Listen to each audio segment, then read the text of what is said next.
All right, at 6:06 p.m., this meeting of the Mountain View Wisman School Board will now be called to order. We will start with the Pledge of Allegiance.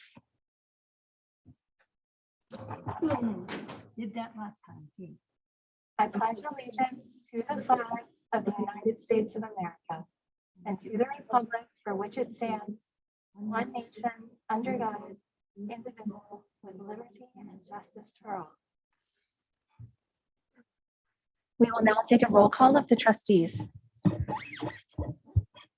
Ellen Wheeler. Laura Berman. Chris Cheng.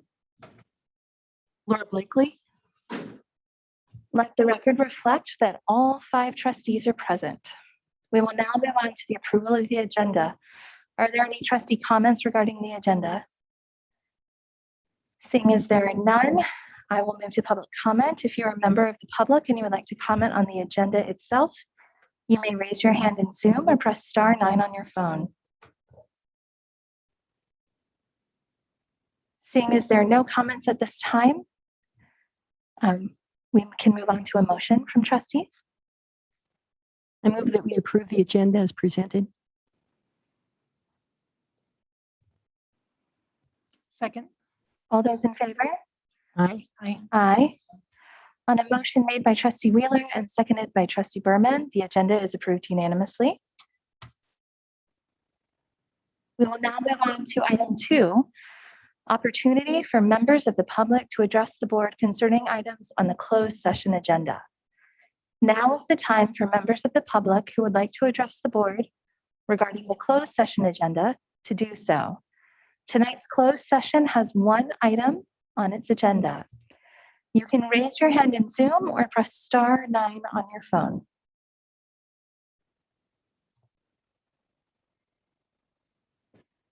Seeing as there are no public comments at this time, we will move to adjourn open session and move to closed session.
At 7:13 p.m., this meeting of the Mountain View Isman School Board, it returns to open session. There was no action taken in closed session. We will now move on to item 5, the consent agenda. Are there any questions or comments from trustees regarding the consent agenda? Seeing as there are none, if there are comments, public comments, you may raise your hand in Zoom or press *9 on your phone to comment on the consent agenda.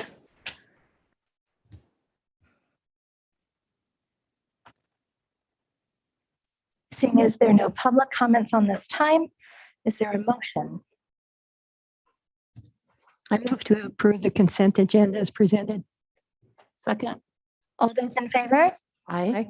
Aye. Any opposed? On a motion made by trustee Wheeler and seconded by trustee Blakely, the consent agenda is approved unanimously. We will now move on to item 6, communications from employee organizations. 6A, are there any representatives of employee organizations who would like to address the board at this time? You can raise your hand in Zoom or press *9 on your phone.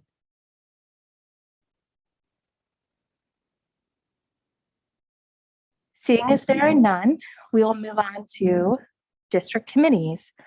Are there any representatives of district committees who would like to address the board at this time? You can raise your hand in Zoom or press *9 on your phone. I will just say quickly that the District Equity Committee has had 2 meetings this year so far, and it's a sizable group. Everyone is very positive in terms of engaging with each other around hard conversations. So I think it's a great basis so far. Still a lot of work to do, but it started, and there's a subcommittee on an equity policy that is also meeting on a monthly basis, and that subcommittee met for the second time today and is comparing different equity policies from CSBA and other districts. We will now move on to communications from the superintendent. All right, well, good evening, everyone. So first, I just want to remind everybody that Spanish interpretation is available for this meeting. If you're using a Mac or PC, click on the globe at the bottom of your Zoom screen. And if you're on iPhone or Android, it is in the options menu. Hay interpretación a español disponible para esta reunión. Si está usado una Mac o una PC, haga clic en el globo en la parte inferior de la pantalla de Zoom. Si está en iPhone o Android, está en el menú de opciones. Just want to note that we have started implementing our vaccine mandate for all employees. So we came to agreement with both organizations. The first vaccination date is actually at the end of this month, with all employees having to be fully vaccinated by the Thanksgiving break. There's a couple of days in between it, so that gives them a couple days, but just generally speaking, we are testing all unvaccinated employees. And starting on November 1st, we will be testing all vaccinated employees now that we have our pool testing up. And so we're super excited about that. This is the first week that we did complete full testing for everyone. So far, we've had 0 cases within the pool testing. And in fact, so this is an incentive for families who are not part of the pool testing. We've had a couple of staff members who have had breakthrough infections. They were fully vaccinated. However, they ended up testing positive for COVID, and it forced a couple classes of students to actually go into quarantine. And so for those students who were part of the pool testing, they didn't have to, parents and families didn't have to worry about anything. But for those families who are not part of the pool testing, they had to go out and get their own testing. So I just want to encourage everybody to go ahead and sign up for pool testing. I know the staffs, the principals, the secretaries, clerks, nurses, as well as even senior staff from the district office have been out there. I've been out there myself. It's nice. It's quick and easy. Most kids are pretty patient with it, but it's really good to have it going, and it's even better to get all the cases back negative. So super excited to have that going, and kudos to the team for all the work that they've done to get to this point. Thank you, Dr. Rudolph. We will now move on to item 7, community comments. Trustee Wheeler, is your light on because you had something to say? No, okay, just checking. If this is the time reserved for community members to address the board on items that are not on the agenda, the board and administration welcome this opportunity to listen. However, in compliance with the Brown Act, the board is not permitted to take action on non-agenda items. To address the board, you can raise your hand in Zoom using the raise hand function or press *9 on your phone.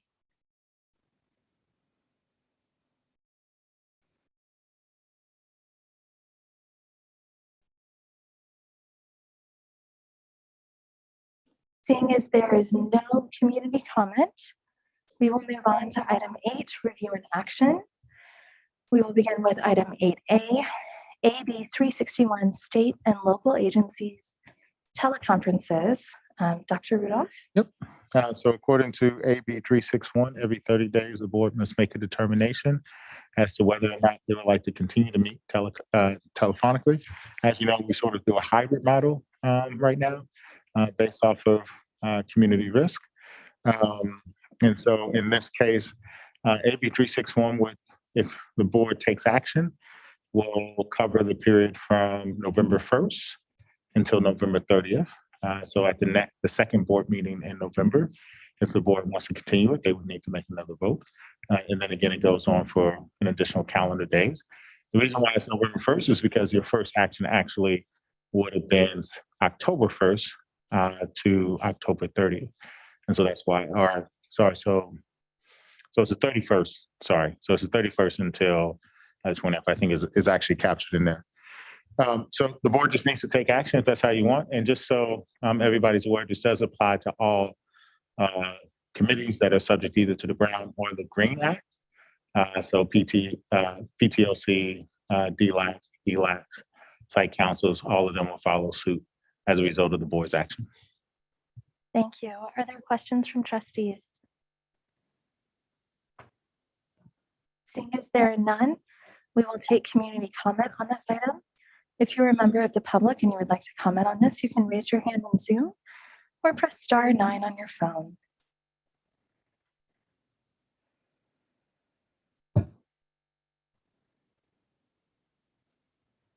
I see we have one community comment at this time. So we will allocate 3 minutes for that comment. We'll get our timer on.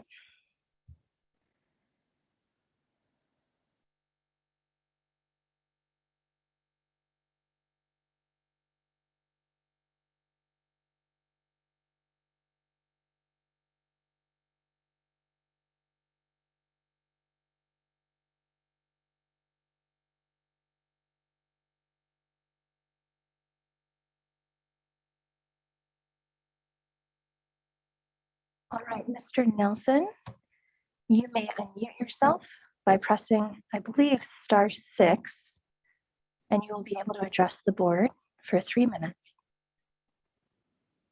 I hope you can hear me this time. Hello, Can you? yes. Yep. Okay, good. I'd like to comment that the other school board that covers this area and has the high school has opened their meetings now with safety protocols to allow parents and other people to come into the board meeting room. They're under the same kind of restrictions that you might go if you were going to a dining room or a restaurant rather. Certainly there are similar kinds of things, even easier than if you are less restrictive or more restrictive rather than if you go to a Giants baseball game. I hope you will institute those kinds of public access that the Mountain View Los Altos High School District now has in place and has in place, I think, for at least a month Thank you. Thank you.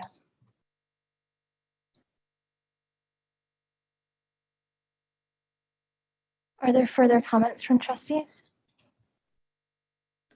Trustee Blakely. I move that the Board of Trustees approve all district board meetings, committee, advisory boards, and community meetings to remain accessible either through telephonic or virtual meetings for the next 30-day period commencing October 31st through November 29th, 2021. Second. All those in favor? Aye. Aye. On a motion made by Trustee Blakely and seconded by Trustee Wheeler, the Board of Trustees voted unanimously to approve all district board meetings, committee, advisory boards, and community meetings will remain accessible either through telephonic or virtual meetings for the next 30-day period commencing October 31st through November 29th, 2021. We will now move on to item 8B, resolution number 01-102121, determining that the LED lighting projects are exempt from the California Environmental Quality Act, deciding to carry out the projects and directing the filing of a notice of exemption. We have our Chief Business Officer, Dr. Westover, to present. Good evening, trustees. This is very similar to the CEQA exemptions that we filed before. This is for our lighting project. So by approving this resolution, you would be directing us to file the notice of exemption for CEQA for our lighting project. Thank you, Dr. Westover. Are there questions from trustees? Trustee Chang? Just one question. Does this filing have any impact on the process on how we'll let neighbors know about what lighting may or may not, where lighting shows up in their neighborhood? Dr. Ruda? Yeah. Oh, Doctor, sorry. Yeah, I forgot you were there. That's okay. This does not. We've actually had a very robust community outreach process for the lighting, holding community meetings through school site council, ELAC, also PTAs. So we've had multiple points of contact for the community prior to even creating the plans. Thank you.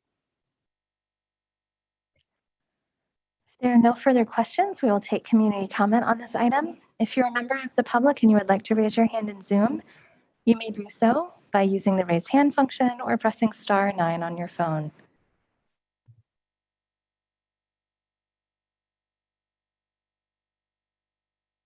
Seeing as there is no community comment at this time, are there any comments or a motion from trustees? I'd like to make a motion that we adopt resolution number 01-102121, determining that the LED lighting projects are exempt from the California Environmental Quality Act, deciding to carry out the projects and directing the filing of a notice of exemption. Second. All those in favor? Aye. Aye. Any opposed? On a motion made by Trustee Berman and seconded by Trustee Blakely, let the record reflect that the Board of Trustees voted unanimously to adopt resolution number 01-102121, determining that the LED lighting projects are exempt from the California Environmental Quality Act, deciding to carry out the project, and directing the filing of a notice of exemption as presented. We will now move on to item 8C. This is the ESSER 3 Expenditure Plan and Safe Return to In-Person Instruction and Continuity of Services Plan. And we have with us again our Chief Business Officer, Dr. Westover, and our Chief Human Relations Officer, Tara Vickiord. Good evening. Oh, sorry, Tara, I forgot that I'm the one putting it up. I was about to say Tara is going to start us off, but let me put it up for you. And I am going to go ahead and start us off, and thank you, Dr. Westover, for sharing the presentation as we go through. This is probably the longest title in all of history, so I'm going to go ahead and pass through the title and talk about the actual information in the presentation. So if you want to go ahead and skip through to the next slide. So in response to the 2019 COVID-19, there was an American Rescue Plan Act that was signed into law. And the ESSER 3 funding provided districts with emergency funds to help out in this time of need as we were dealing with the pandemic. The American Rescue Plan Act did require that any district who receives these funds to complete a safe return to in-person instruction plan along with an expenditure plan. And so that's what we're here to share with you tonight. So requirements for, did you skip one? There we go. Requirements for funding for this plan included districts have to participate in Title I funding for the 2021-22 school year. They did have to apply for funding by submitting the legal assurances no later than June 25th of the year. And districts had to have a safe return to in-person plan. This was our district's Cal OSHA safety plan, kind of with a new name. And so the plan has to be revised and updated every 6 months. Then we also have to complete the expenditure plan for the use of the ESSER 3 funds and submit those to the county office. Our estimated allocation for these funds is a little bit over $2 million. Okay, so there were 3 different options presented to districts last year to be able to have these plans and apply for funding. Option 1 was for districts who did not have a safety plan in place. Option 2 was for districts who did have a plan in place before March 11th of last year. And then option 3 was for districts who did put a safety plan into place after March of last year. We ended up in option 2 because we did post our plan in February of last year. So that allowed us to use option 2, which allows us to provide a new plan, an updated plan 6 months after the assurances were signed. And then we continue revising our plan. So there are some required contents for the safety plan.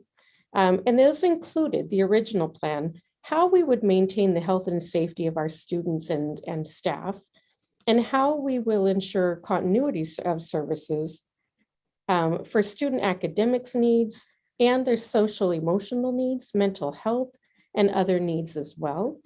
It also requires that we include a description of our practice that provided the opportunity for the public to give comment and feedback on our plans.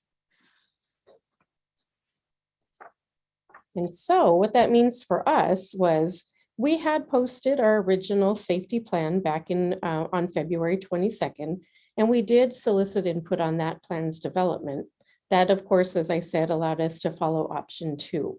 Assurances were signed on June 24th of this year. And so we have a revised Cal OSHA plan to ensure requirements of our plan options. And we will revise this plan every 6 months as applicable through September of 2023. Now let's talk a little bit about what our plan included and now includes. Oh, but I think, here we go. Okay, so the Safe Return to In-Person Learning Plan originally really focused on primarily on school safety. And so it really had information about evaluating hazards, employee screening and social distancing, hand sanitizing, and all of those safety pieces to help us come back into the classroom safely last year. And then on the next slide, as we have revised our plan, the revision has really been updated to include the stakeholder engagement that we have engaged in throughout the course of last year to really listen to feedback from public and staff and make changes to our plan and our practices. We've included links to documents on our school website, including our quarantine infographics. We've added information about diagnostics and our pooled testing screening. We've included efforts to provide vaccination to all staff and students as well. We've included updated information about ventilation and respiratory etiquette, more than just wearing a mask, but also how to be safe with all respiratory etiquette. And then we've also included quite a few accommodations for students with special needs, including remote independent study for those who need the opportunity to continue learning from home, short-term independent study and supports for students who are participating in that, and then also some mental health support services for our students who have expressed needs. So our expenditure plan for the ESSER 3 funds.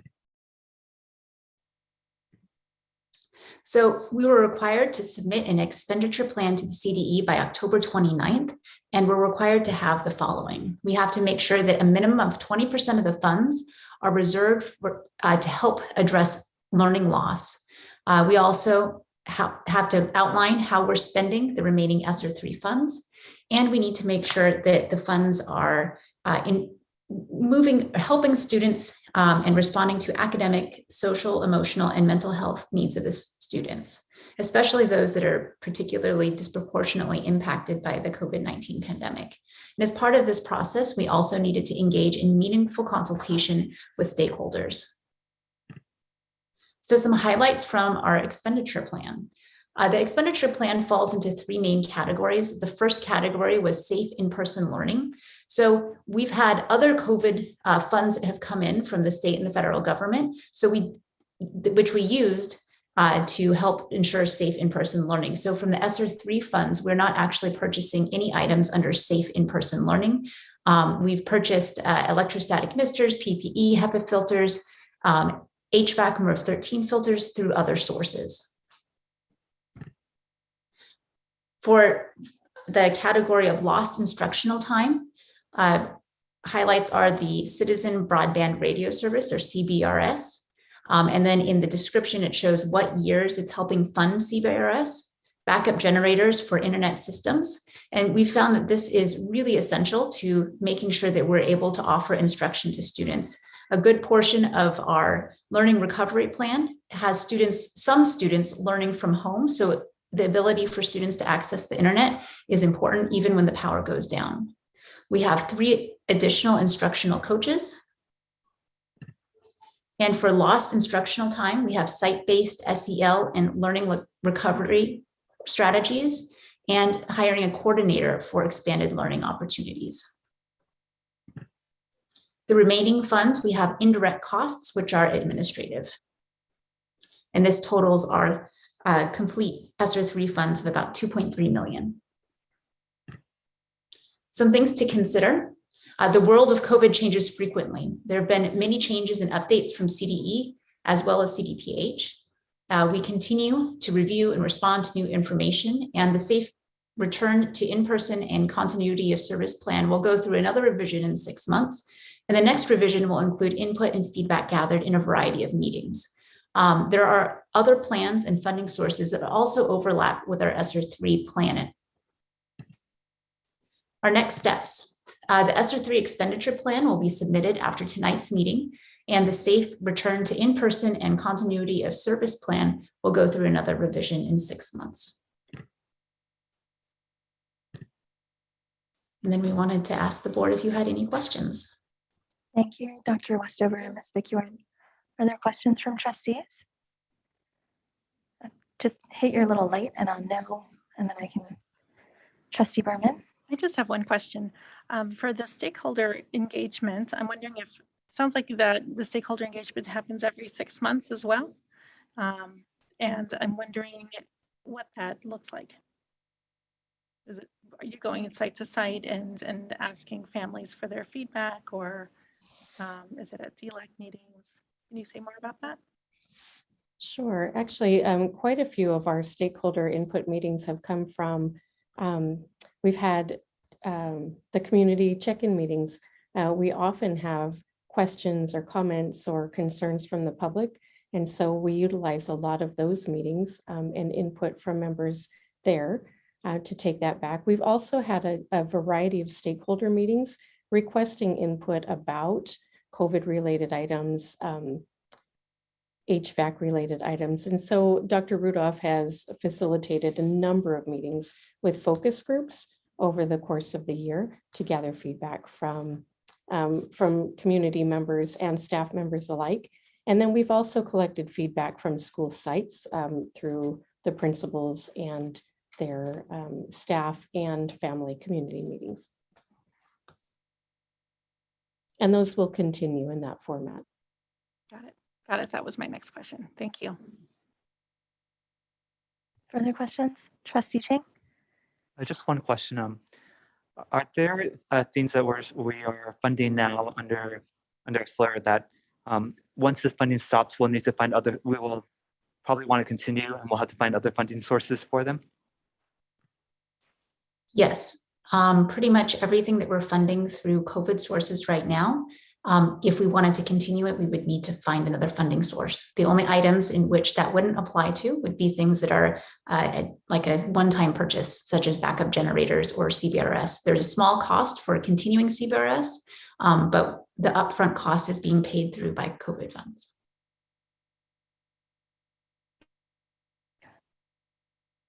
So the things that the district identifies they would like to continue, will that be built into future budget reports on the?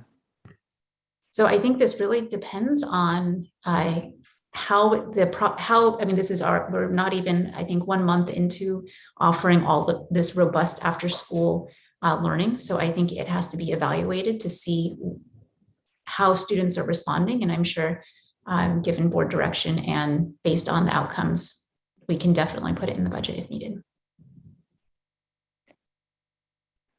Thank you. If there are no further questions from trustees, we'll move to public comment on this item. If you're a member of the public and you would like to comment, you can raise your hand in Zoom or press *9 on your phone.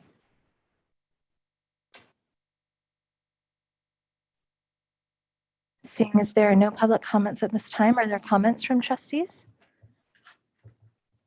Trustee Chang? Just one comment. I was thinking back to are there things that we could fund that could help our parents in this pandemic? And I feel like we're covering so many of the areas. And there was one area where I feel like there is still an opportunity, and it's that we have our current independent school program where students go online and take the classes through Edgenuity. And it got me thinking back to when the district shut down their previous independent study program that supported homeschool students. And when I was thinking back to, I was looking at the number of what that cost the district, and that was about $3,000 per student. When the program was large, when it had 50 kids, it was a $150,000 program. And then the year when we closed our support for homeschool students, there were 15 kids at $57,000. So at $3,000 or so a student, it seemed like a really wonderful thing that we could have had in the pandemic for families who decided to stay home for medical reasons, to have a way to do homeschooling different from Edgenuity. I think that I was struck by how they were similar price, and how that would have been interesting. We were really unique when we had that program. Most school districts didn't. I think that was one of the rationale why the board chose to close it, because most schools weren't offering that anymore. Also because most people homeschool don't need our resources. But I think the pandemic, I think a lot of parents homeschooling needed as much help as they could get. So that's the one area. It's such a small price item. Kind of wish we still had that. Thank you, Trustee Chang. If there are no further comments, is there a motion from the board? Vice President Blakely. I move that the board approve the expenditure plan for ESSER 3 and the Safe to Return in-person instruction and continuity of services plan. A second. All those in favor? Aye. Aye. Any opposed? On a motion made by Vice President Blakely and seconded by Trustee Berman, the Board of Trustees voted unanimously to approve the expenditure plan for ESSER 3 and the Safe Return to in-person instruction and continuity of services plan as presented. We will now move on to item 8D, reopeners for negotiations between the Mountain View Wisman School District and California School Employees Association, Chapter 812. And at 7:42 p.m., I will open this public hearing We have our Chief Human Relations Officer, Dr. Vic Yor, to present. Thank you, and thanks for the upgrade to my name. I wish I were a doctor, not quite yet though. But Apologies. that's quite all right. I'm hoping that Veronica Del Rio, who is our president of our CSCA Chapter 812, is here. Hoping she can join in with our presentation tonight.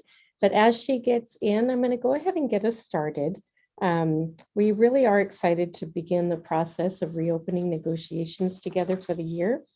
As you know, we use the core principles and values of negotiations, including really a focus on student success and educational mission, fiscal responsibility, employee excellence and development, and communication. And these are really our founding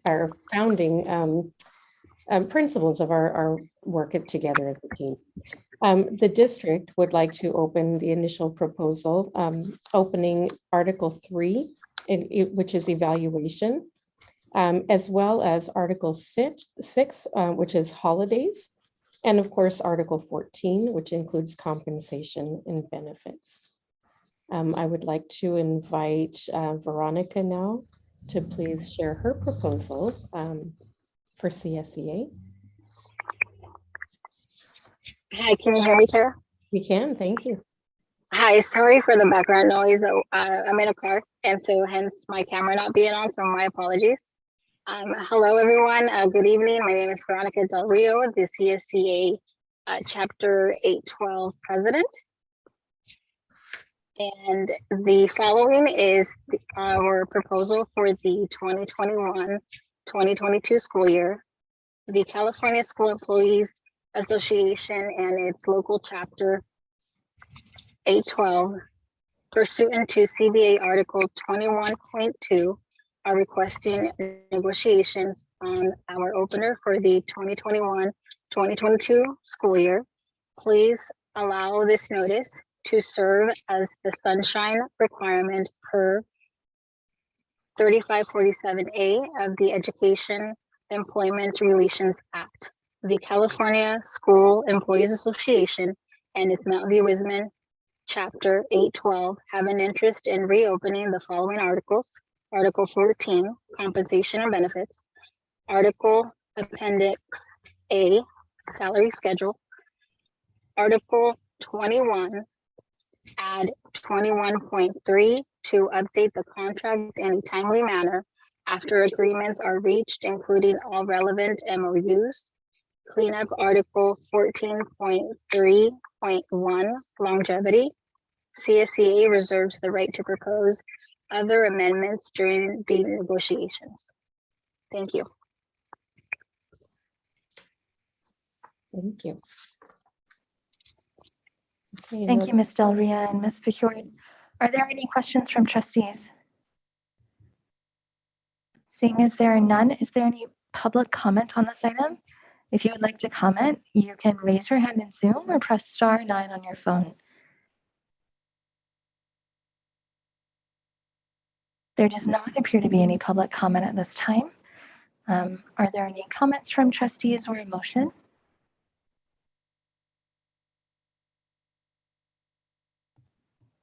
I'll make a motion that we approve the district's initial proposal for the reopening negotiations for the 2021-2022 school year between the Mountain View Wisman School District and the California School Employees Association, Chapter 812, as presented.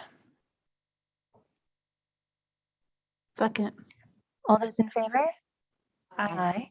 Any opposed? On a motion made by Trustee Berman and seconded by Vice President Blakely, let the record reflect that the Board of Trustees voted to approve the district's initial proposals for reopening negotiations for the 2021-2022 school year between the Mountain View Wisman School District and the California School Employees Association, Chapter 812, as presented. Thank you, Ms. Vicure. Thank you, Ms. Del Rio. Thank you. We will now move on to item 9, review and discussion. We'll start with 9A, security camera process discussion. I will point out for members of the public that the PowerPoint presentation for this, the slides are posted on the actual board meeting webpage. They weren't in the agenda when it was originally posted, so you can find them there if you would like to view them at home. And we have our Chief Business Officer, Dr. Westover, to present. Good evening, trustees. So this evening, I'll be walking the trustees and the public through what our process is up to get feedback on our video surveillance. Just a moment, Dr. Westover, I apologize. At 7:48 p.m., I closed that public hearing that we had for the previous item. Thank you. Good memory. So as always, we have guiding principles. Our strategic plan 2027 for goal area 5, we want to make sure that we have an equitable distribution of resources that support student success and ensure that facilities and resources equitably serve all students. And then with all of our Measure T projects, they all connect back to our master facility plan. So in December of 2019, the board approved the master facility plan, or the MFP, which prioritized the work of Measure T. And the MFP listed video surveillance as a priority 1 item at all sites. Video surveillance is a deterrent to destructive activities and can help the district identify perpetrators. Some of the past concerns that we've had unauthorized access of classrooms after hours by adults and teenagers. I'm sure the board remembers the racial epithets that we had tagged on Graham's campus. We've had break-ins at Castro where individuals engaged in inappropriate behavior in the classrooms. We've had homeless sleeping in our classrooms, theft of electronic devices, and then property destruction at sites, including broken windows and graffiti. So an overview of our project, the board took action and approved security cameras as part of the Measure T project list on September 3rd, 2020. This was right after the bond passed. And then on June 17th, 2021, the board approved a security consultant, Paladin, to help the district with the process of placement of cameras, security of data, and selection of software. The estimated project cost is almost $3 million. The purpose of the security camera project is to provide more visibility for administrators and district personnel at all hours. The cameras are intended to monitor public areas only and parking lots. Before the district moves forward with construction, the board will need to adopt a board policy that outlines how footage will be used, signage, access, as well as security, among other items. The California School Board Association, or CSBA, and our legal counsel have suggested language for the board policy, which is in alignment with how the board has adopted past board policies. What does our community process look like? So today is the first presentation to the Board of Trustees about our overarching process. In November and December, all school sites will be asked to collect considerations that need to be taken into account at community meetings. So this would include school site council, ELAC, PTA meetings. Then we'll also have broader community meetings, and we'll be using a variety of different methods to let the community know about these meetings. So we're not only reaching out to our current school community, but also the community, the broader community. On January 6th, we'll review and have a discussion of the proposed board policy, and then we'll bring it back to you on January 20th for the board to take action on the board policy. And this is the 2-step process for approval of BPs that we've followed in the past. To notify the community about these meetings, we'll post at each school site with links and QR codes to register for community meetings. We found that the community really appreciates this type of notification. So we'll put a poster on fences and gates and near places where the community regularly accesses our schools with a QR code. So we put a little information about what the meeting is about, and then a QR code link so they can register for the meeting. We also will use social media posts. We'll send notification to the city. We'll put advertisements out in the school and superintendent's newsletters, and then we'll also use our marquee signs. So the community meetings, again, principals will gather feedback at their school site council meetings, ELAC, principals' coffees during the months of November and December. And then for the broader community meetings, we'll hold Stevenson, Therkoff, Bubb, Amai, and Landals on December 6th, Graham and Crittenden on December 7th, Castro, Mistral, Vargas, and Montaloma on December 8th. This is a look at the tentative timeline we're looking at a summer construction with the caveat that this is subject to availability of materials. What we're starting to see is a slowdown in our ability to procure materials, but we should have enough time to hopefully to get the materials that we'll be doing a summer construction. Any questions from trustees? Thank you, Dr. Westover. Are there questions from trustees? Trustee Chang. Thank you for the presentation. And built into the cost, what does that include the video storage, or could we, do we yet know kind of how the system will be set up? Will videos be stored on site, so it'll be an internal cost, or are we hosting the video online somewhere so there's a recurring cost? Or so this is the process that we're going through right now, working with Paladin to make sure that everything is as secure as possible. At this point, what we're looking towards, which is it's not final yet, but is an on-site storage. Any other questions from trustees? I just had one question, which was when we're talking about community outreach, I'm definitely interested in making sure that people who might not be signed up for our newsletters or follow us on social media do find out about the meetings, because it may be of concern to them. Will we be reaching out to the neighborhood associations? We definitely can. Okay. And then I know mailers are very expensive. Is that something that we have considered, or? You know, it's something that we can do if the board would like us. We've found that the postings on the sites to enter the sites has actually been one of the best ways of communication, because if residents are visiting our campuses, they can't miss the posting that says, hey, we're having this meeting. So I think that's where we kind of landed because of the positive feedback we've received from the postings that we've hung up at school sites. Thank you. Trustee Chang. Thank you. One more question about, do we have an approximate breakdown of the kind of the initial proposal of the 2.9 million? Is there like a general breakdown of how that money is allocated? So it's like how much of it is for like hardware versus how much of it's to kind of hire the professionals to install? Like, how does that 2.9 break down? So when we come back to the board with schematic design, it includes the breakdown of where all of the pieces are. So the board will see that. This is really just the part of the first step of the process of making sure we get community feedback because it's still in the planning stages. Thank you, Dr. Westover. All right, if you're a member of the public and you would like to comment on this item, you can raise your hand in Zoom or press *9 on your phone.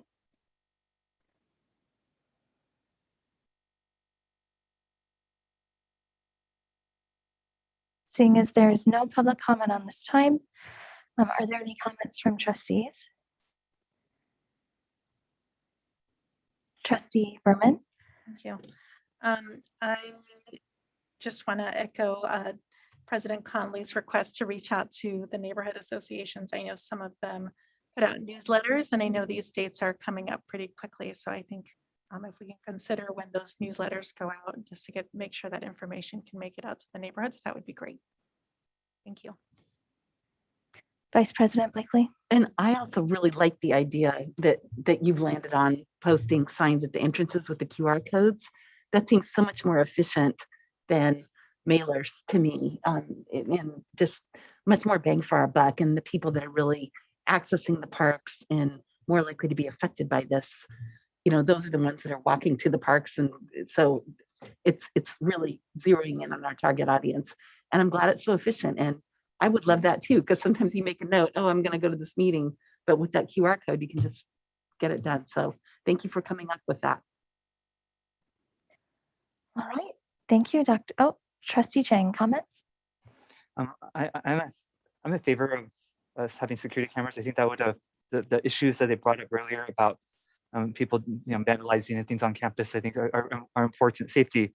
I'm concerned about the cost. I just had some feedback of a 2.9 million. That's $250,000 for school site, and I welcome. I guess when it comes back for an action item, I'd welcome hearing more about the breakdown, because I know things can get unexpectedly expensive when you build it for schools.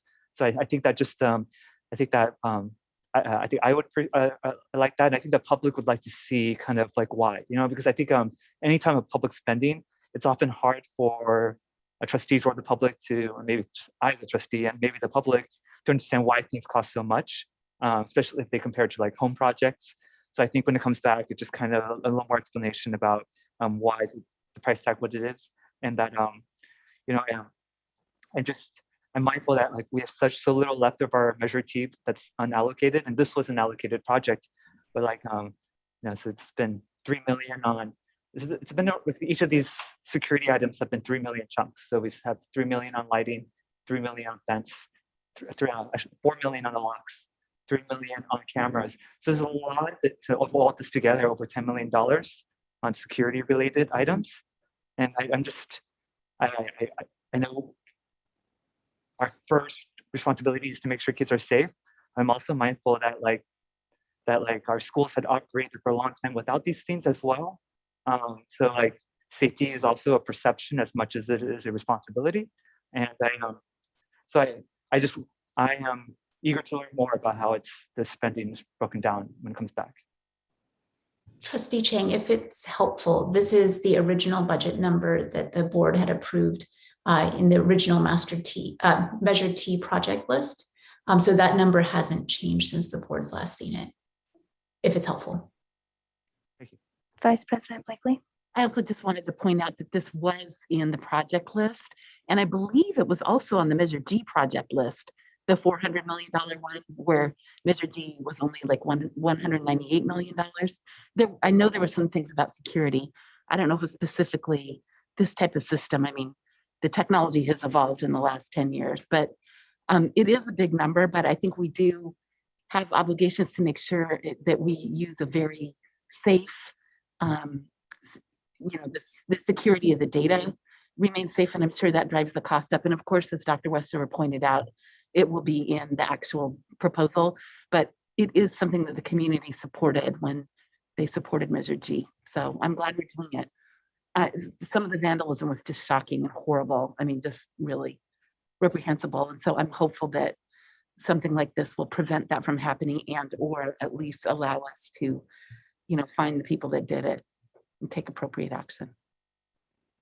And I just want to point out that recently in after school, we've been experiencing people who've been pulling out soap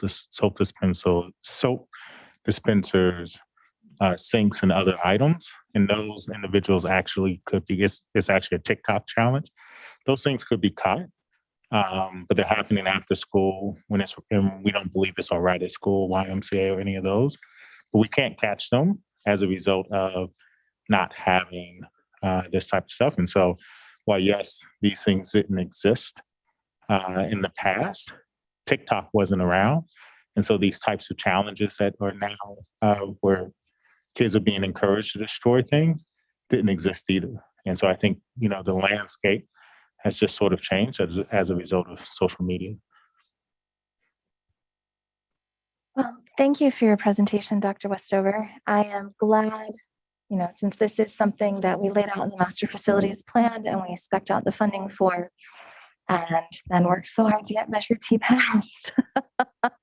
I am glad that we are going to be able to realize this project, and I appreciate the public input process. I want to make sure we can make sure our community beyond the schools knows about it. So those posters at the school sites are a great start. I think reaching out to neighborhood associations is another really effective tool. And I'm looking forward to seeing the proposal in more detail come back to us on January 6th, as well as our voting on a policy on January 20th. We have many steps down this road to take before the project is completed, but this is a type of project that I think improves the safety, not just of the physical objects at our schools, but our neighborhoods in general. And it also saves us costs in the long run because we aren't having to repair and replace damages in the same way that we are right now. We will now move on to item 9B, equitable access to choice schools and lottery priorities. Trustees, It is 8 p.m. Do we need a bio break or are we good to continue? Trustee Wheeler? Okay. We are going to take a break very quickly. Ms. Henderson, I apologize. We will be back at 8.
All right, we are back from a short break for item 9B, Equitable Access to Choice Schools, Lottery and Priorities, with a presentation from our Equity Director, Megan Henderson, and Superintendent Rudolph. So I just want to start us off just with a quick note. So staff is actually agnostic about which approach we take. I think there's been a little confusion about like whether we're arguing for or against. We're not really arguing for or against, but what we do believe is that it is important for the board to understand the impact of whatever decision it makes. And I think one of the things that we've noticed, and I know I put it in the questions. So part of the decision, the 2015 decision to split Mistral and Castro, resulted in Castro maintaining the Beyond the Bell program, Mistral losing it. And so for 7 years, we've heard parents complain about not having Beyond the Bell. But if you go back to the meeting, the conversation never focused on the unintended consequence of that decision. It focused on, the purpose, which was we have two distinct schools with or a program that is growing and has its own distinct needs. And then we have a school community that is a little bit separate, and how the data, sort of was hidden as a result of that.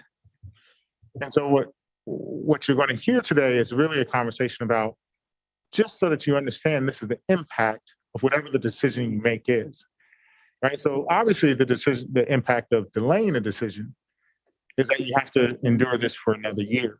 And I'm not arguing that's good or bad one way or another, right? It's not for me to put my own personal opinion in this, but it's to say like, that's the impact.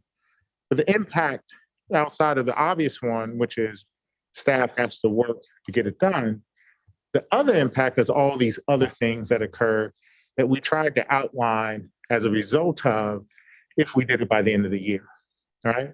And this is sort of like worst case scenario what's happening. It'd be no different than if we were to say, look, if we don't pass a bond, we can't build schools, and so we'll put trailers all over the blacktop, and that's just how we're going to house students, right? Or in Charlotte, when I was a principal, the superintendent said, if the county doesn't approve funding, then we have to go through budget cuts, and the biggest program to cut is sports, right? So the whole point of this is for you to, as we said in the last meeting, is for you to make an informed decision about which way you want to go. And so obviously, if you keep business as usual, there's no change, right? There's no impact of that decision. If you wait until next year, you're really following the same cadence that you normally follow. And so the impact of that decision is actually minimal. If you decide to move quicker, the impact will be felt a little bit faster, and it results in some changes. And so I just want to be clear about that, because I think there's a conversation or a narrative going on that staff is trying to sway you one way or another. That's not really the case, but you should make an informed decision knowing that when you make a change for enrollment, every student is impacted by it, because every student is eligible to apply to choice schools in K through 5. And because every student is allowed to apply to choice schools, all enrollment for every single student is delayed, right? And so it's those types of things that are just impacted as a result, because otherwise then what you're saying is you're only doing lottery for kinders, which is a completely different process than what we've ever done before. So I just want to put that out there before Director Henderson starts, so that we're clear about why we put the things that we did in the presentation, because it's to help the public as well as you to understand that this is just an unintended consequence of whatever decision is made. And no matter what, I mean, you make the decisions, there's some type of consequence. So, and now I'll turn it over to Director Henderson. Well, thank you so much, Superintendent Rudolph, and thank you, Board of Trustees. I'm really excited to continue this conversation with you. And very much like Dr. Rudolph said, there's so much to talk about actually when it comes to choice school enrollment, right, and all of the ramifications. Today, we're going to focus a little bit more on the process and the plan and the timeline. So that's most of what our slides are going to entail today. And ultimately that's going to be, what the staff has a recommendation about at the end of this presentation. And of course, we'll be really happy to answer your questions and hear your feedback. So again, it's a clear connection to the strategic plan in terms of equitable distribution of resources and creating an inclusive and supportive culture within each school, but also, of course, throughout the district. And this is a challenge, right? No buts about it. Our goal and our challenge is to diminish the underrepresentation of our underserved or at-risk populations at our choice schools while considering the legal, social, logistical, fiscal implications of all of these decisions. When we say at risk or underserved or vulnerable, we mean in this case, particularly with regards to students who are classified as EL, or socioeconomically disadvantaged. So we're going to go over some of the timelines that were requested at the last meeting, right? So if we were to speed up the process, keep the process the same, slow down the process, et cetera, what ramifications would that have in all sectors of our district? And there are quite a few. So I think it went forward one. Okay, yeah, here we go. So here's the current enrollment timeline. So you can see actually when we enroll for the next school year, it starts all the way in October, right? That's actually when the timeline really starts. So that's when meetings happen with collection of enrollment form changes. That's when the internal staff start to have conversations about how enrollment for that year is going to take place. We update forms, right? We have revisions. All those revisions need to be signed off, moved up the chain of command. In December, we've got preliminary data uploaded, right? Forms and testing that involves not only district leadership, but our tech department, email templates, final data uploads, project sign-offs that again have to go all the way up the chain of command, ready to go live, and enrollment staff confirmed and or trained if there are any changes to be made, okay? And then in January, right, there's a real emphasis on staff training. So any changes of which there are generally many, right, each year as enrollment changes. And we launch open enrollment. And we also launch re-enrollment in January. The process, again, starts in October. It isn't launched until January, but all of that time preceding January is really necessary to solidify the process. February, we close open enrollment and re-enrollment, and we verify the lottery priorities. And in March, the lottery is run. Lottery, of course, refers to our choice school programs. But again, we have a unified enrollment system, right, where parents actually have the ease of access in terms of enrolling their student in a neighborhood school and or concurrently choosing a choice school preference. So when I say unified, right, I mean that they really occur at the same time.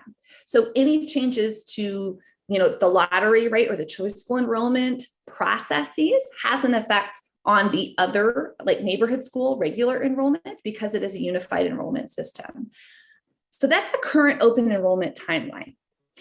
Again, we're going to go over these kind of snippet portions, and then we're going to see it all together. So I just wanted to let you know. So here is the timeline that I proposed at the last meeting, okay? And it starts obviously next month. Right? When I proposed, a collaborative root cause analysis to really dig into all of the different areas where there may be intended, unintended consequences or things that we need to uncover. We, of course, have preliminary data clusters and themes that came out of focus groups, right? But focus group data needs to be even further developed. So that was the root cause analysis. Of course, and then January, we wanted to update the Board of Trustees about all of that information that we collected in the root cause analysis. And in February, there would be preliminary action steps that would be matched to each root cause, right? To make sure that we met each root cause with a clear action step and timeline. Of course, the action steps and the community input would again be brought to the board so that an action plan could be refined, finalized, we could seek expert advice, right? And again, present it to the board for a final decision, right, in June or July. So then we could then develop a plan for communication and reporting, because that's incredibly important, as you all know, right? Is not only the decisions that we make, but how we communicate them to all of our stakeholders, so that by the time, again, that October month becomes really important, because that's really when all of this starts, right? Not just February and March when we actually run the lottery, but all the way preceding in October when all of the process starts, right? With the forms being updated, IT being informed, decisions being run up the chain, right? And all of that kind of stuff starts. So that by the time the next enrollment cycle comes around, we would be prepared, we would have stakeholder input, and we'd be able to implement all of the changes seamlessly, right? And with full transparency and community input for 2022. So that's the equity timeline that was proposed at the last meeting. There were questions about, well, what if we moved up the timeline, right? What if there were, kind of a simple fix and we wanted to move that up, right? So that's what would be the delayed open enrollment timeline. The question specifically was, how would it delay all enrollment, since it is a unified system? So board approval meetings and collection of enrollment form changes would have to happen in January, right? Rather than that preceding October, November. So we're already kind of seeing a several month delay, and that would just continue up until February, where we would need the month to update forms and revisions. Again, all of those revisions would need to go up the chain. In March, the preliminary data upload would happen with IT, form testing, email templates, all of the things that happened before a few months prior would be in March. So that in April, there would be concerted effort to train staff on all of the new changes, right? And especially train staff on how to communicate those changes to our stakeholders, so it was really clear.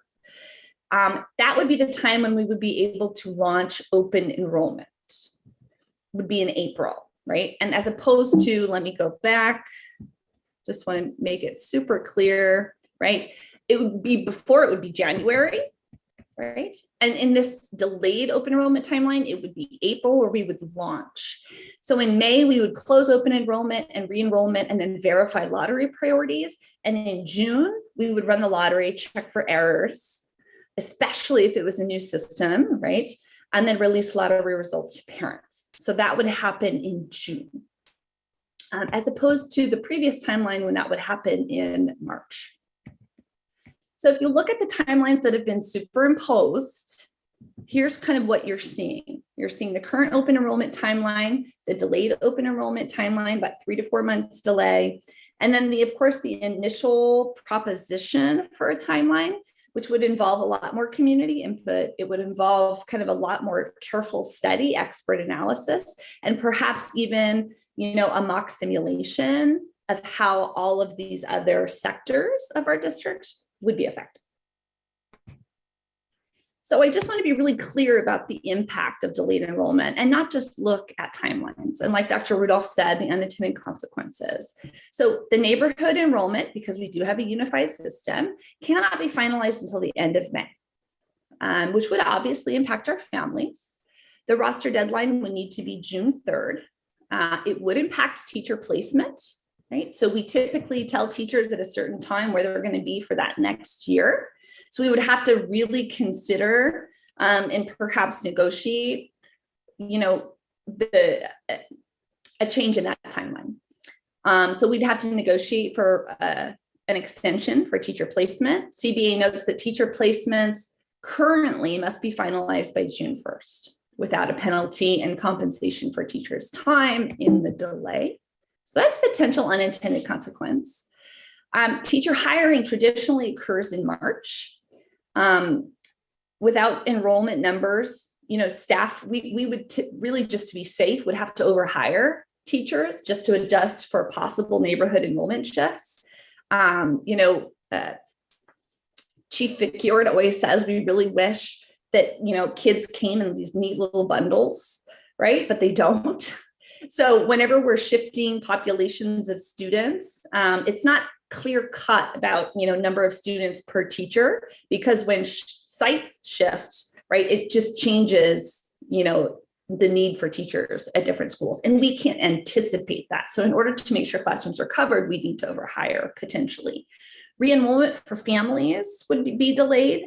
Re-enrollment generally occurs at the same time that the lottery enrollment takes place. Both would, of course, have to be delayed in the event that we wanted to update this timeline and for it to happen a lot quicker. It does allow parents, though, to enter the lottery at both choice schools. We will lose some parents to private schools potentially, only because private schools like to get a jump on enrollment, and typically February, March is like that magic month, right, where they're, soliciting and accepting students, right? So we'd have to really think about, and that's actually one of the factors that went into the original timeline for enrollment, is thinking about private schools in our area. Other unintended consequences: military families who get deployments in the spring will, however, have access to the lottery more than they would have before, right? So not all of these unintended consequences are negative, right? They just are unintended consequences. Transportation. We're not sure yet, that the staff would be able to adjust transportation routes for both choice schools. It's really, we need to do a lot more digging, a lot more research, potentially a lot more hiring, which is why logistics, right, is one of the parts of the equity challenge. After school continues to be something that we're thinking about. Staff would need direction on after school programming, because it's going to impact all of the schools and not just the two choice schools, especially if there's going to be a shift in enrollment at different schools. And EL status. There's possible compliance issues with administering the Elpac assessment. If the timeline were to be rearranged, we'd have to dig deeper. It's required to be administered within 30 calendar days of enrollment or 60 calendar days prior to instruction, but not before July 1st. So we wouldn't have much wiggle room, in other words, to work with in terms of reaching compliance. Using EL as a proxy for socioeconomically disadvantaged students could encourage affluent EL families to use this status to gain a spot at one of the choice schools. So, priorities aren't as simple as they might seem, right? In terms of rearranging them, a lot of these need to be thought out really well in terms of trying to predict some of those consequences. And sorry, 1 second. That's if we want to use EL as a proxy, then that's where the issue comes in, right? So we wouldn't be able to administer Elpac. So you can't necessarily use it as a proxy, is what she's trying to say. Thank you, Dr. Rudolph. Yeah, it's not a really easy, a swap out and replace. It's actually really a rather complex system, and there's a lot of federal guidance, state guidance. There's a lot out there about priorities and lotteries. We would just need to be able to really illustrate that for the board for them to make the most informed decision possible. So the feedback that we're really, really trying to get tonight, again, I said that we're really trying to narrow in on the process and the timeline.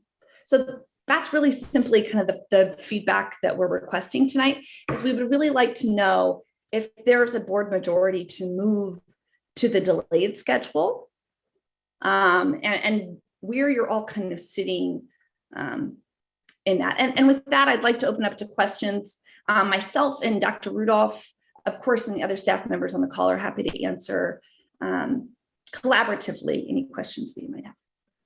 Thank you, Director Henderson. Are there questions from trustees? Trustee Chang. Thank you for that presentation. 2 questions. First is Baldwin's Charter School next door is doing a change in their enrollment process, and they're putting a free reduced lunch as their priority. For them, they're putting a second priority to keeping siblings first for them. But do we know how they are? I know for us, we've been presented that we don't have that designation of free reduced lunch for our incoming kinder. Do we have any insights on how is BULIS applying? How they're going? Any trustees know? How are they going to do that if they don't have that data? They're probably doing the same thing we would try to do, which is to ask families to fill it out, which most charter schools would do. But you can't verify whether or not a family actually qualifies until later on. It'd be like an honor system if we Pretty much, that route. Okay. you're assuming that a family is going to qualify. And just a last question about there was a really useful Q&A and the board Q&A questions that people could go to if they want to look at what the questions are answered in advance. And one of those on there was about enrollment boundaries by sent by geographic data. And I was wondering if that could be explained a little more about how would that would that be each neighborhood would get a how I don't know. It wasn't that clear on the Google Docs. I didn't know if there was any more insight on if we were to go that route, what that would look like. Yeah, so if the board decides that they want to move forward with it, either way, right? Whether you move with the delayed enrollment or if you move with the proposed timeline. What would take place is that we would bring back several ideas about how we could approximate, right? And so what we do know is that you can look at certain census tracts and make an assumption about socioeconomic status. You can look at certain areas that feed into certain schools and make an assumption about socioeconomic status, and those could be used as proxies. And so Director Henderson has a couple of different ideas that we would sort of vet. We bring back to the board and then see, sort of stress test the board's comfort with it, and then make a decision from there. So it's, those are sort of the ways. And then some of the other ways would be, are minor changes that we can make in the enrollment process, requiring people to fill out the free and reduced lunch form right then and there, and hoping that it qualifies them for it. But it normally, the reason why you see in the questions the actual official numbers is because Director Austin just went through and finalized it. And so those are now our official free and reduced lunch numbers across the district. And so there's typically a lag time before we actually get it. Your mic's not on, Trustee Chang. So generally for the free and reduced lunch, and I know that we should encourage all families to fill out those forms, right? But when is the soonest typically? Is it like if it wasn't for choice programs, if it's just a regular school year, when does the family first fill out that free reduced lunch form? So this would impact everybody, right? So we would ask any student who's enrolling to actually fill out that application right then and there. It would just be, we wouldn't say oh, you're applying for a choice school. Here's the form, please fill it out. Every student moving forward would fill it out that way, which could help us. But typically at the beginning of the school year, it's just one of the pieces of paper that is a part of a larger packet that takes place. And normally it's because sometimes the federal government will make changes to the actual form. And then those forms, you get at the beginning of the year and you sort of put them out because our enrollment process happens before the fiscal year process happens. So there's always slight changes from time to time. So, it could be that someone would fill out a form, we would try to make an approximation, and then you'll have to fill out a form again. So unintended consequence could be that, a parent could get upset that they filled it out twice. Trustee Wheeler? Yeah. So I asked a question in questions, and then I sent a follow-up question to Superintendent Rudolph because I felt like the answer wasn't explicit enough, or maybe my question wasn't explicit enough. But I know that in our series of questions that Director Henderson, was describing to us in your previous presentation, you talked about, or you described how different people experience, how they feel about what's going on at these schools and how comfortable they would feel. But I didn't see an explicit question, and I would like this question to be asked, or, you know, if we could find it out somehow, who from these low-income groups is actually interested in attending Stevenson? So, and this is a pretty new question for me because I've always, you know, been rah, you know, let's try to get more low-income families into Stevenson, but it occurred to me I should step back, or maybe we should all step back a little bit and find out who is it that wants to go. And then I think maybe paired with all the information you provided us before, people, low-income parents who might be interested in considering this need to know more about it. Because, I mean, even I looked at the website, I looked at the description of Stevenson, I'm going, you know, I don't know if I was a new parent, if I would feel like I knew enough to want to send my child there. But anyway, my main question is, can you get a way to find out from parents if they are actually interested in attending this school before we, you know, we go through all of these machinations? You know, can we find out who's interested? Well, you know, one thing I'd like to say, Trustee Blakely, to your question is, you know, in my experience with all of the focus groups, right, and all of the research that I've done, it's not necessarily about interest when people don't even see it as a possibility, right? So it's hard to gauge interest in something, right, if there's a block, right, where people don't necessarily feel like it's even possible. And that's where that's really where the conversation led, right? Which was, well, it's just not possible for X, Y, and Z. So the conversation or the question that doesn't come afterward, right, or didn't come afterward was, well, if it was possible, would you want to, right? Typically stopped at, well, it's just not possible, right? So we would have to do a lot of work on the front end, right, to make sure that all of our families knew that it was a possibility. And that's really at the crux of that equitable access, right? When we provide information to families that really, really communicates the fact that there is equitable access to this school, we would have a lot better chance of gauging interest.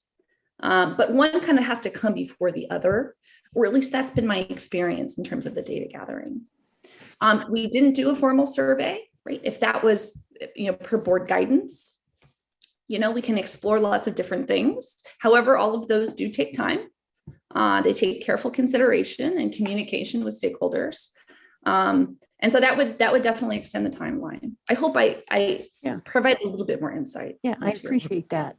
And I do want to point out, you know, you had 6 families that applied.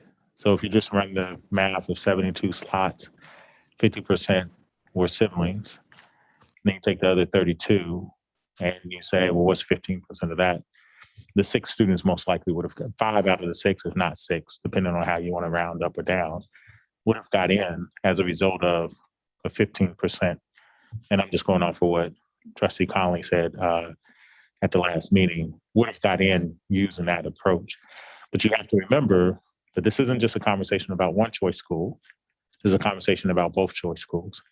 And so maybe one of the unintended consequences of this, which we forgot to note, is that you may queue 2 lotteries as a result of free and reduced lunch, because Ms. Straw actually has a higher free and reduced lunch population. It's hard to tell because we haven't ran what the approach would be, but you know, it's just, it would have made a difference this year, I guess is what I'm trying to say. Yeah, that's one of the things I was thinking about. So on the one hand, you have a set number of spaces at Stevenson. And on the other hand, what impact would that have at Castro or Mistral, those low-income families? You know, more of them going over there and then fewer of them at those 2 schools. Well, what? Go ahead. Yeah, well, I mean, there was actually a question about that, right? The choice schools draw from neighborhood schools. It's not like a separate population that exists. There are some parents who, if they don't get into Mistral or Stevenson, then they don't come to the district. Like they just make that choice. They're hardcore, Mistral or Stevenson or bust. And I'm not going to a neighborhood school. But for the most part, all those kids are coming from neighborhood schools. And because they come from neighborhood schools, they impact neighborhood school enrollment. And so in the beginning, if we go back to 2015, 2016, when I first arrived, what you would see is like, and this is why you have that third grade that's larger. We use Stevenson and Mistralis as like safety valves for homeschool enrollment, because at that time we would move kids from Landos to Montaloma because they didn't want to go to Therakoff or from some other school. And so that's why that chart was linked in the question. You start seeing like all these kids who were out of their zone as a result of a policy or approach that moved kids from neighborhood school to neighborhood school in order to maintain. And so the first strategy we did was we just opened the safety valve, and we just said, what happens when we open up an additional class? Oh, all kids get in. And then eventually the board said, wait, we need to change boundaries and we need to just resolve this issue altogether.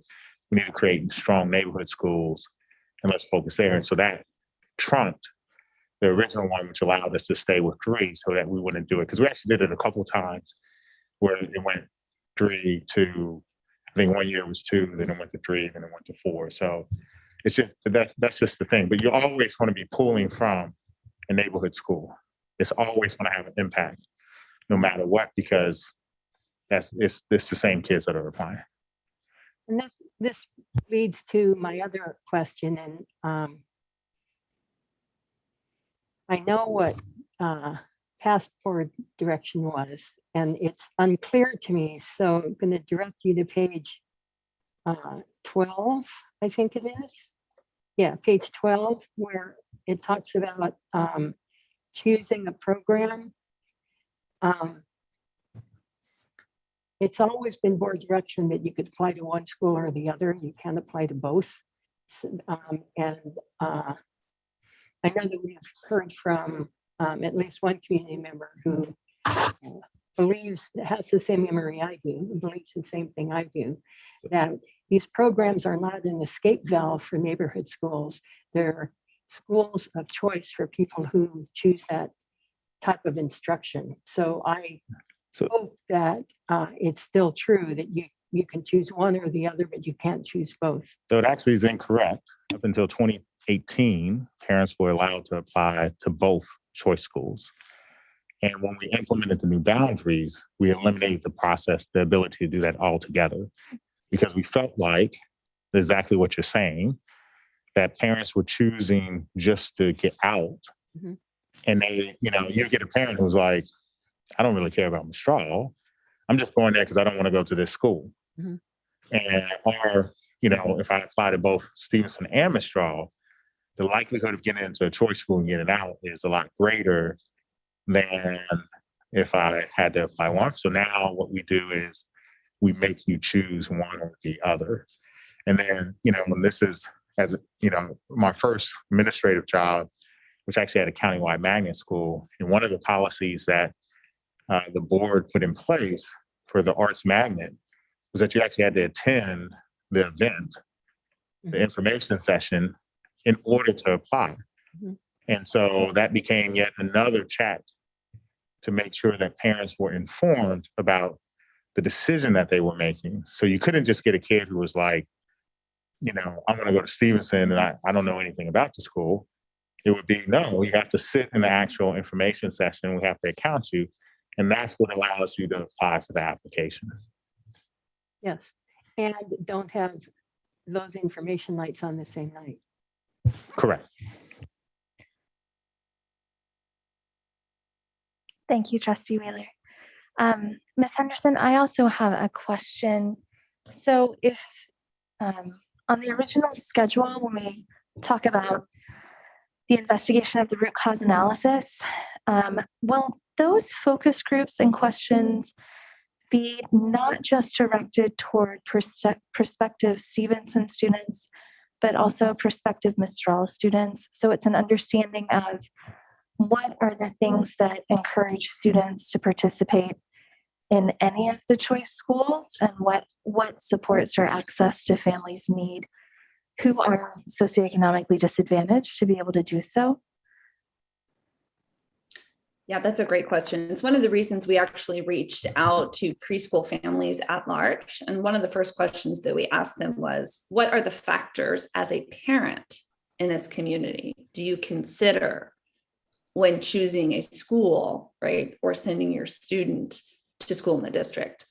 And it's meant to be particularly broad, right, to capture all of that, right? Not just Stevenson or not just Mistral, but what are those factors so that we can really understand. Going forward in a collaborative root cause analysis, the same would be adhered to. We would want to cast a wide net. We would want to hear from a really diverse group of parents that had a stake, right, in this process. So we would be asking about both schools? Absolutely, yes, especially because the policy changes would apply to both choice schools and would largely affect all of the schools in the district. We would definitely want to target parents that would speak to both choice schools. Okay. And then would it be possible under the original schedule for trustees to get more information about or even input into what questions would be asked either in surveys or focus groups so that we can be as informed as possible and really understand how that process works? Absolutely. And in fact, in the extended timeline where there's multiple input points for community members, there would definitely be time, especially considering that we've got also multiple points where we're coming to the board for feedback, for that to be a point of conversation with board members about what kinds of questions that you specifically want asked and in what way. Thank you, Director Henderson. Are there any further questions from trustees? If you are a member of the public and you would like to comment on this item, now is your chance. You can raise your hand in Zoom or you can press *9 on your phones.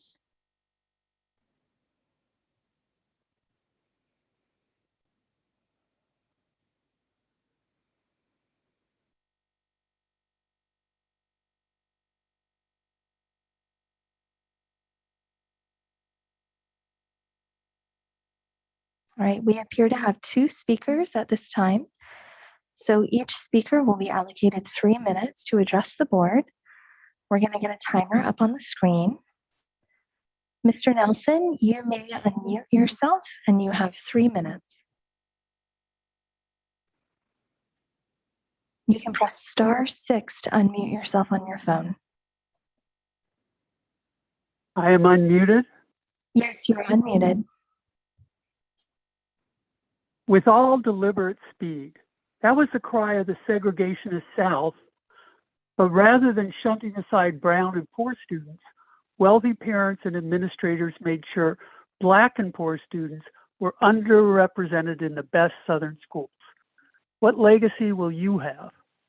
Let an administration hem and haw and throw out really, really weird made-up definitions of SED? SED, by California Education Code, have free or reduced federal meals, or they have parents with less than high school graduation, or a few other obvious characteristics. Nowhere, just nowhere, is housing tract or neighborhood average family income or property values considered. It's clear. Your staff doesn't want to do the simple ASAP, a Stevenson priority for SED as number 4 or number 5. Staff is clearly rejecting any talk of how to do it quickly and legal and clear to the poor English learner families of our district. Is that your policy? Is that the direction of your personal moral compass? Just let the poor and mainly Hispanic families wait? Is that the morality of this community? The community that you trustees serve? Yes, keep it simple, stupid. Any one priority change, next year affecting less than a dozen K students at Stevenson, can be implemented this coming year. Review, this does not affect the total enrollment at Stevenson, just the proportions of newly entering K, maybe first and second. This does not affect the total students at any elementary school, just for K proportions. This does not affect teachers hired or the schools where they will be assigned. This SED preference is not affected by Elpac assessment. By smart programming, data structure handling, it is not anywhere as big, as insurmountable as the superintendent explains. Call a special meeting, President Conley. Get the policy done. Thank you. Thank you, Mr. Nelson. Ms. Liu, you may unmute yourself and you have 3 minutes to address the board.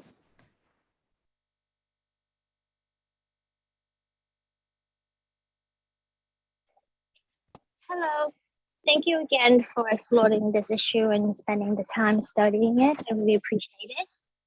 I have a couple of questions. I hope you can hear me okay, because I'm actually walking outside. So I remember vaguely when my son was in kindergarten, I was exploring like school option, and I did apply for bonus.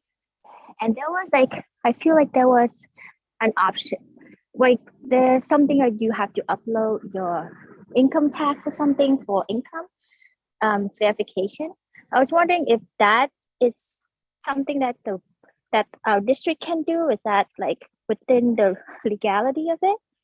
And Dr. Rudolph was saying, it's based on an honor system. But if it's an honor system, but if there's no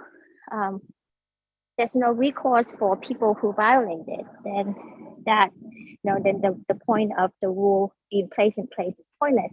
So I say, like, if you have to ask for parents to provide an estimate of income or whatever, and it's later on it was unproven, I think there should be some sort of recourse, like, then your child has to be removed from that choice school. I think that would deter parents and kind of make them a little more honest. And another issue, and I think I want to point out, I agree with what Mr. Chang brought up last meeting. With if you use the district, like the neighborhood like zoning, then there's an unintended consequence of like gentrification. People would probably move to Castro, and then that push out the people that need to live in Castro. So I would probably, I don't think that is a good option. So just want to bring that up. Thank you. Thank you very much. Are there further comments from trustees? Trustee Chang? And please include in your comment, your response about whether to pursue a delayed schedule or the original schedule. I'll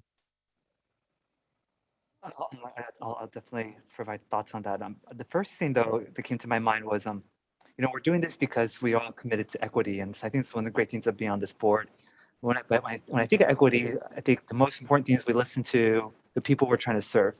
So I kept thinking about what are the inputs that they have told us so far in the presentations and things, and then some of the parents who spoke last time. And the things that kept speaking out to me was they don't enroll because of after-school programs, because they need after-school care. And I kept sticking in my mind is that we can change the enrollment policy, but if we don't solve that, families still won't go because they still need to figure out what to do with their kids between after school and work. And it got me thinking that, like, if we really want to do this and get the outcomes, we do this because we want an outcome. Then we need to figure out how do we fix this after school thing. And so I think they're really related. And I think this is a really good chance for us to see, do we have the resources to just commit that any student who has free reduced lunch and like Beyond the Bell uses ELL scores. So they use scores for that one. So some type of metric of at-risk students. Can we just promise that no matter what school, neighborhood, choice, wherever you are, you have free after school care. And if you happen to be at a school that has a grant that pays for it, well, that's how you got it.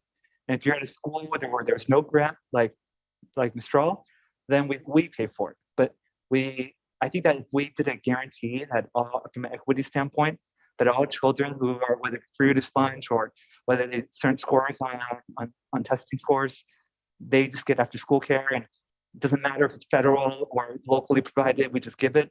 I think then we would get that outcome we seek by also changing enrollment policies. But I don't think if we don't fix after school care, I just think about the people who spoke to us in Spanish the last meeting and some of the data we've been seeing.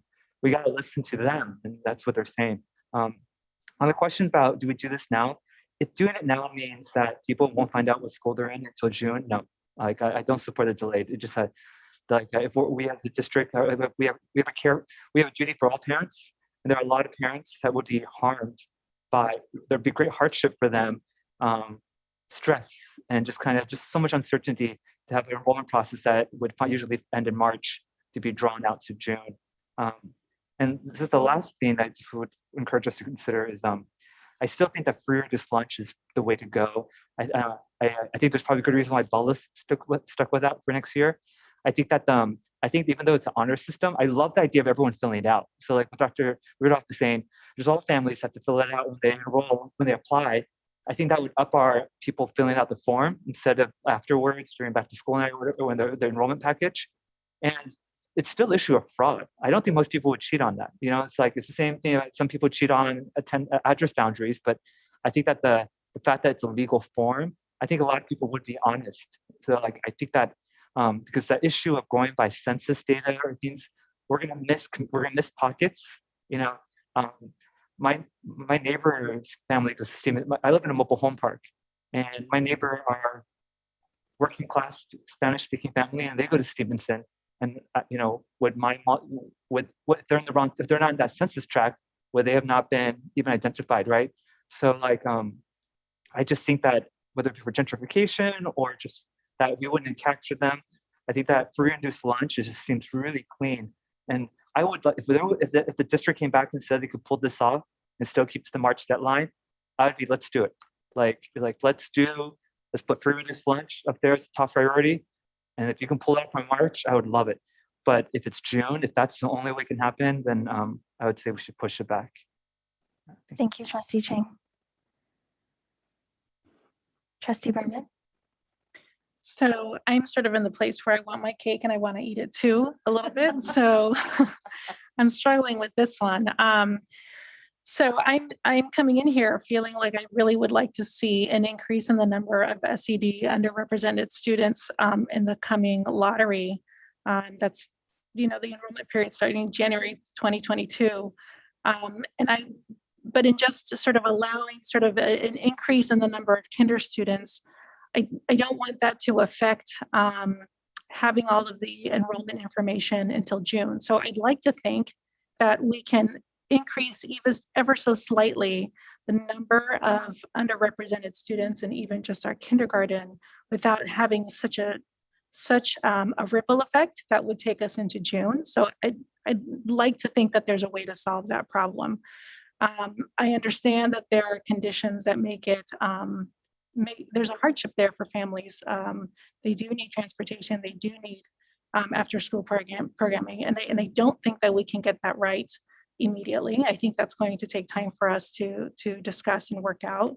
So I would sort of suggest that this is almost conditional for those families, that an understanding that we don't have those things in place, and hopefully we'll have something formally in place by the 2023-2024 school year. So an understanding that those don't exist, but we will get there. I'm also in favor of adding any special meetings if we need to make that happen. I want to continue with the proposed equity timeline, just all those actions that are in place, because I think that Ms. Henderson has outlined a plan that will really get us to understanding what the needs are, so that we make solid long-term decisions, and then we can sort of solidify or codify what our lottery process is going to be ongoing from then on with that information in place. I'm in favor of more targeted outreach in our community to make sure SED families really understand their options and they're able to ask questions and understand the timeline for enrollments.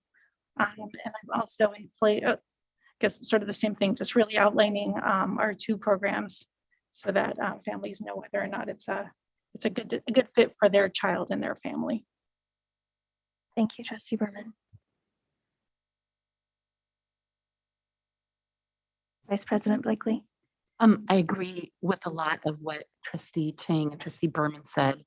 But in particular, I feel comfortable following the standard timeline and not the delayed schedule, because it seems like a lot of thought has gone into this. And with all those unintended consequences, I think we're better off sticking with the standard timeline for this year, while at the same time we move forward in looking at the process and everything, so that for the following school year, it will be better. And I very much agree, if there's a way to provide after-school care or some of those, reduce some of those other barriers. I know we're going to be looking at those as well.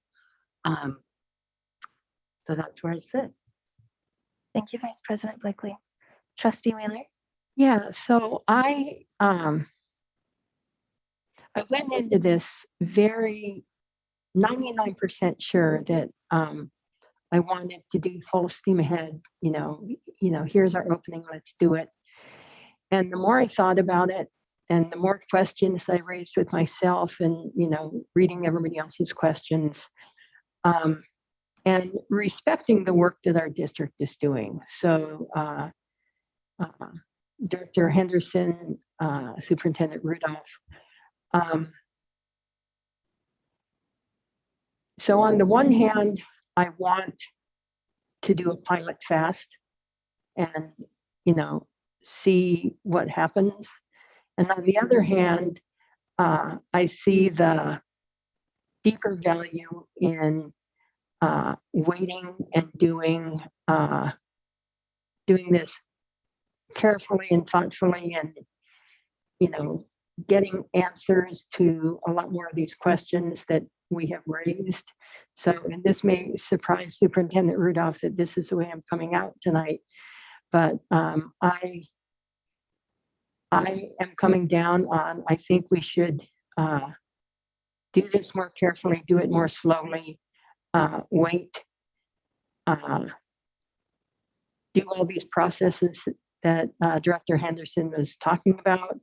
And I am assuming, so my answer would change if you say we couldn't do it till June. I'm assuming that if we put it off a year, that we're not talking about next June, we're talking about earlier than that. And if that's incorrect, let me know. But I have come down on the side of, let's do this carefully and right, and with a lot of communication and a lot of input. And, we've raised the issue, now let's have it, simmer in the community for a while and find out what people really want. I don't know, Trustee Berman, if you know this. So in my last one-on-one with Superintendent Rudolph, I said, a real piece of wisdom that we got from Trustee Berman was, if you want to know what people think, ask them. And that's what I was getting at. We haven't asked these families what they want, so some of it is going to be giving them more information, and some of it's going to be, maybe providing more, options, like transportation and after school care, I don't know. But those are things that people would want to know. And also, get back to, basically, what is the program? Is this a program, I'm talking about Stevenson now, is this a program that low-income families see for their kids? Or do they see more value in sending their child to a neighborhood school where they're going with all their friends and all their neighbors? And so I see this year as being a year where we're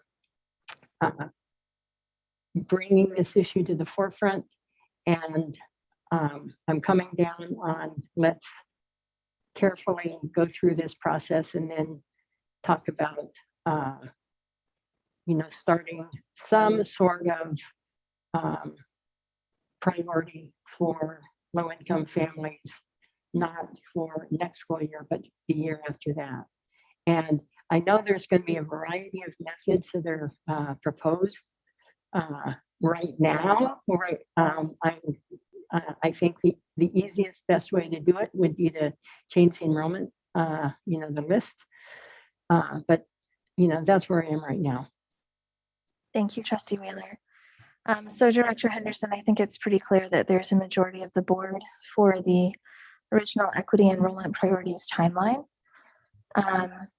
I will add my 2 cents that this is a hard one because it's so close we can taste it. And I think there was a lot of interest from the board because we really do want to see Stevenson be a more economically and racially, ethnically integrated school campus. So it's hard not to want to push that through when it feels like there's a lever we can pull and do it. At the same time, I think the conversation at our last board meeting brought up some really important issues that we need to dive into that we haven't. We heard an outpouring from Spanish-speaking parents, especially from Mistral, around if we're talking about equitable access to choice schools, we need to be talking about the equity within the choice school itself as well, because there are people at Mistral who feel like that's not there right now. And so I'm in favor of really diving into the root cause analysis and the surveying and focus groups, not just with preschool families or prospective families, but existing families at the school sites. Also, perhaps reaching out to existing low-income families at some of our other neighborhood schools to see what their experience or interests or how they entered the process of deciding which school to go to themselves. And I'd love for the board to have an opportunity to see more about the types of questions that will be asked and give some feedback about the things we'd like to learn about.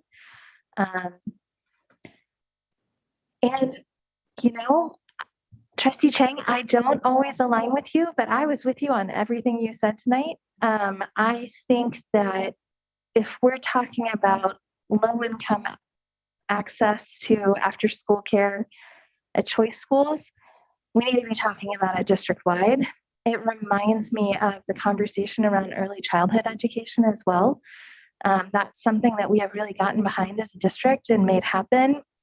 I know it could be challenging and expensive, and it's a lot of work to figure out how to do it. But if we could guarantee that our free and reduced price lunch students have after-school care that is high quality and is provided for them, regardless of which school they're at, I think that would be incredible.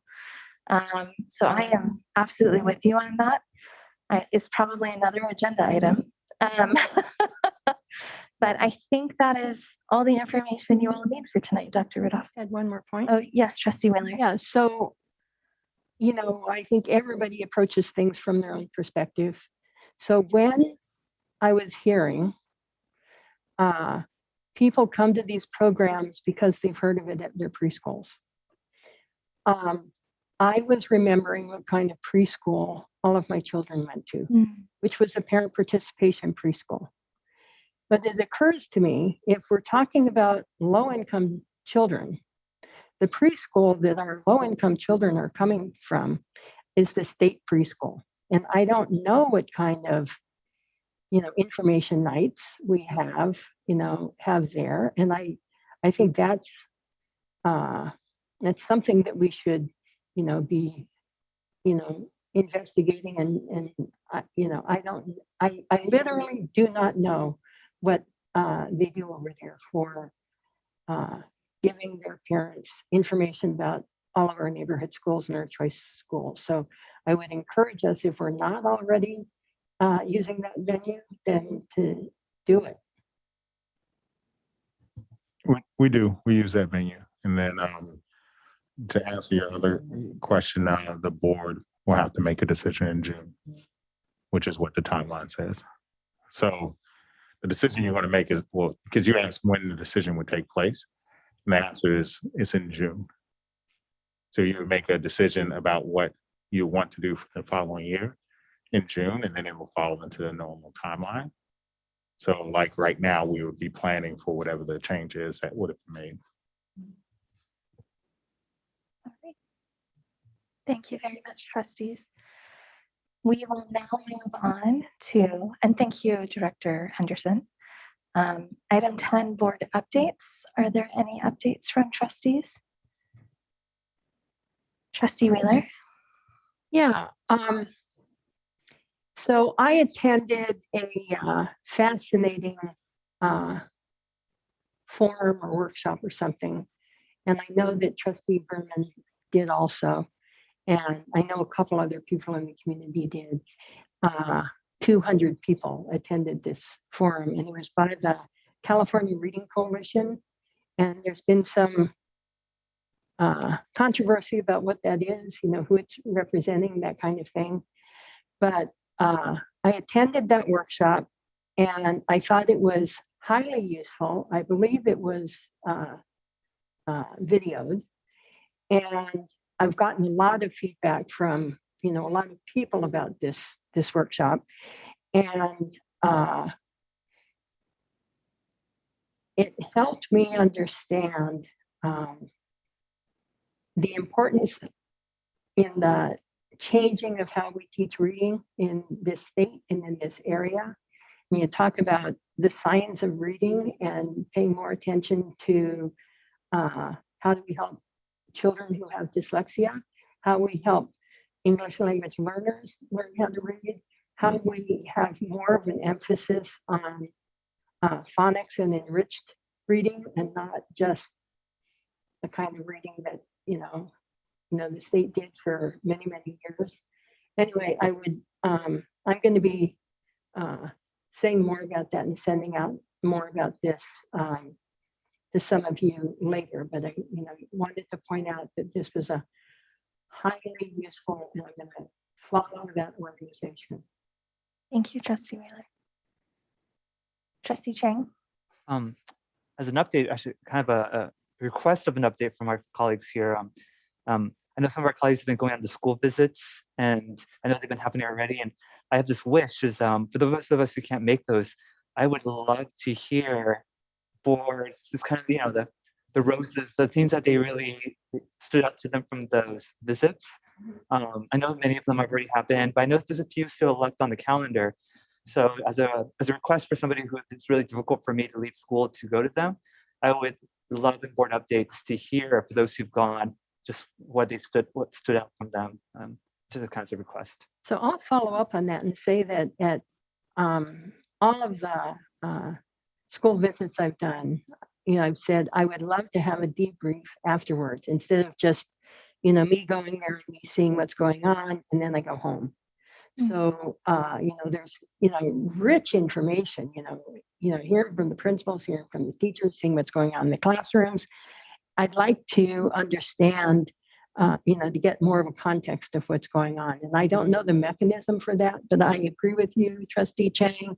I'd like to have, an opportunity to debrief those visits.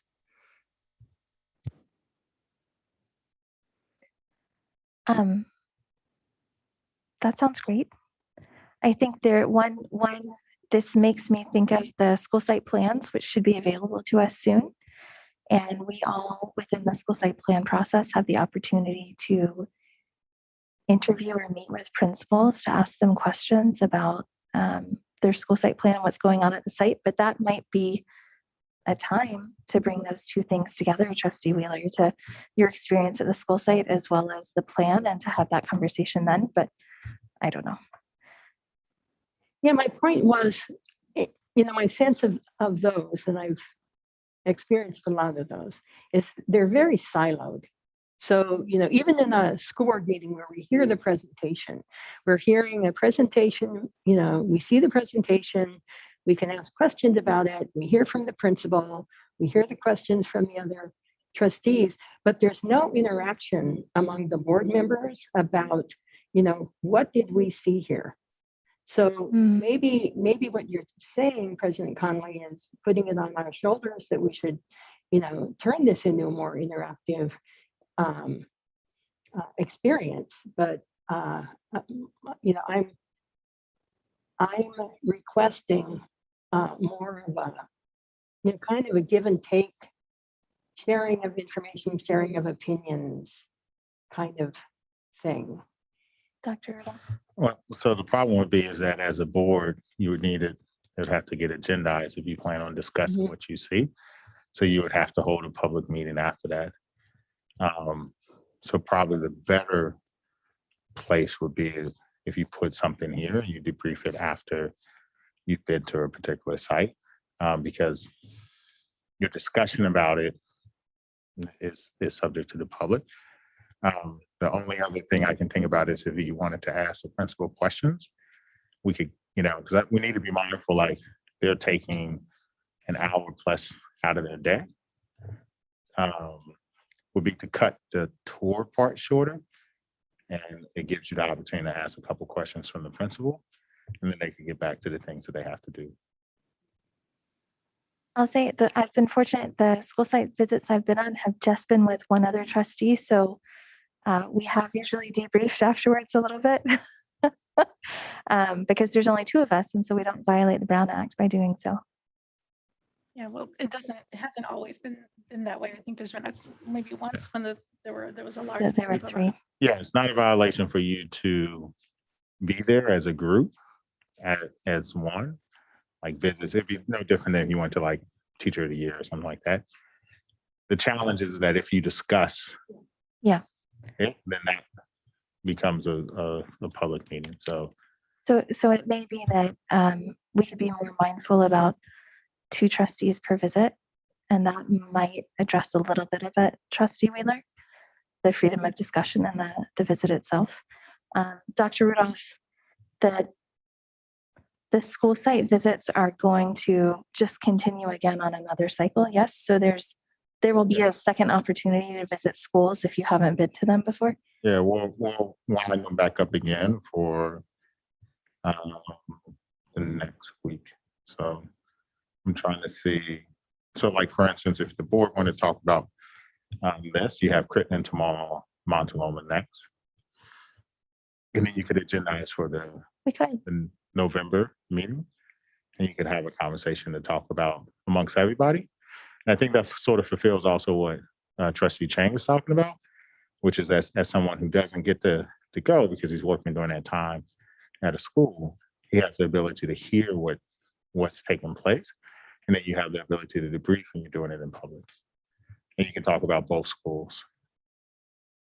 I also, well, it's a conversation for a later date. I have questions about, we used to have presentations from schools before meetings. So maybe at some point we can have those come back to. Are there any other board updates? No. Dr. Rudolph, we'll move on to item 11, items for future agendas. Yep, Were there any items submitted? You do have one item for future agenda, which is to discuss board norms and process for future agenda items. Is that That's all I have. Is there any more context from trustees on that? I know we had our retreat in September, and then in January we had a retreat, and that's when we developed the process as a group for submitting agenda items. Trustee Some, Chang. like, context to some historical of how we make a change, right? So I think that, and many different districts do future agenda items differently. So I think the item is to look at, is our change working for us? Or what are the norms of what are the norms of what we expect from our colleagues on, like, is this process the process that works for the board? I think is what that item's suggesting.